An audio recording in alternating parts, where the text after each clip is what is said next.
অনেকেরই পেটের সমস্যা, গ্যাসের সমস্যা, হাড়ের সমস্যা।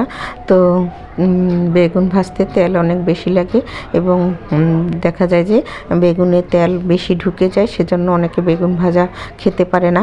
তো আজকে তাদের জন্য এই ভিডিওটা। আশা করি যারা এভাবে বেগুন ভাজা খেতে পারেন না তাদের জন্য উপকার হবে। ভিডিওটা দেখলে শেষ পর্যন্ত মশলা বেগুন ভাজাটা কম তেলে কিভাবে ভাজা যায় সেটাই আপনাদের সাথে শেয়ার করতেছি। তো এই যে দেখতে পাচ্ছেন আমি বেগুনটাকে একবারে একটা ডিজাইন করে কুচি কুচি করে এক পিঠ কেটে নিলাম। একটা আস্তা বেগুন নিলাম, এটা পিস পিস করে আমি কেটে নিয়ে এটাকে আমি মাঝখান দিয়ে ওই পিঠে কেটে নিলাম, আবার উল্টিয়ে আবার এটা ঘুরিয়ে আবার এভাবে কেটে নিচ্ছি। এই যে দেখতে পাচ্ছেন, কিন্তু দুইটা কাঠি দিয়ে কাটতে হবে, না হয় বেগুনটা কাটা যাবে না, কেটে যাবে পুরোটাই। এই যে আমি দুইভাবে কেটে নিয়ে আবার এটা মাঝখান দিয়ে আবার কেটে নিচ্ছি। একটা দেখা যায় যে এটা ভাজতে গেলে তেলও কম লাগে এবং মশলা দিয়ে ভাজলে এটা কিন্তু তেল তেলে হয় না, খেতে কিন্তু খুবই মুসমুসে কুরকুরে হয় এবং অসম্ভব মজার হয়। যারা পেটের সমস্যা, গ্যাসের সমস্যা, হাড়ের সমস্যার জন্য তেল কম খেতে হয় তাদের জন্যই এটা উপকার হবে এই বেগুন ভাজাটা। যে এই যে দেখতে পাচ্ছেন বেগুনগুলো আমি চিরি চিরি করে একটা ডিজাইন করে কেটে নিলাম। সব বেগুনগুলো কাটা হয়ে গেছে। এই যে দেখা যাচ্ছে বেগুনগুলো সুন্দর করে কেটে, এটা কিন্তু তেল একেবারেই কম লাগবে। যে আমি কম তেল দিয়ে আর বেগুনগুলো একটু ধুয়ে, আমি কিন্তু আগেই ধুয়ে নিয়েছি, তারপর কেটে নিয়েছি।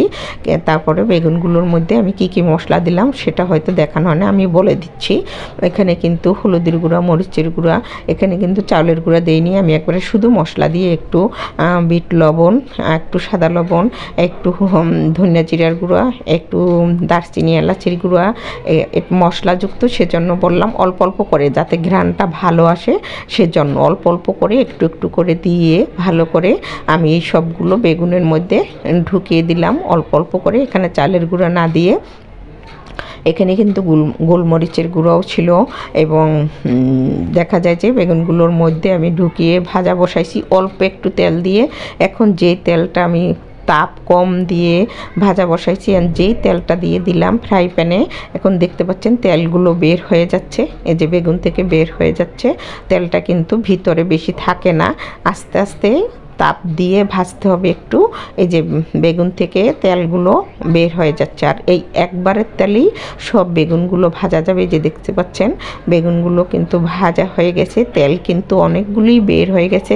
আপনারা কিন্তু দেখা যাবে যে এটা যদি স্বাভাবিকভাবে এভাবে না কেটে ভাজতে চান তাহলে তেল কিন্তু অনেকই ঢুকে যায় এবং তেল তেলে হয়ে যায়।